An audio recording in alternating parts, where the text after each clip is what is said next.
guys. Tapos na aking ginawang cross stitch na almost 2 years. Anyhow. Ayan po siya. Tahi po yan, cross stitch.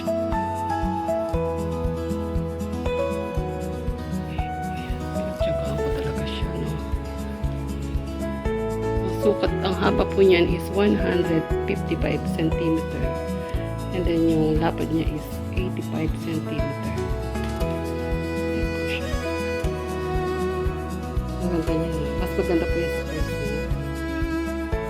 Tayo kung ano ba siya. Ayan, tayo siya.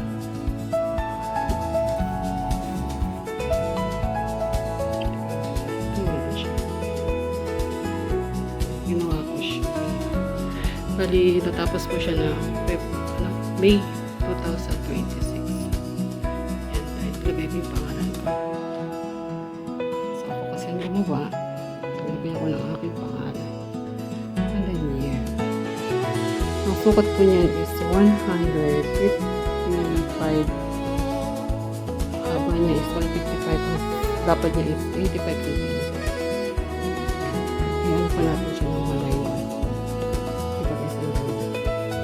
Pag na-print po yan, mas maganda.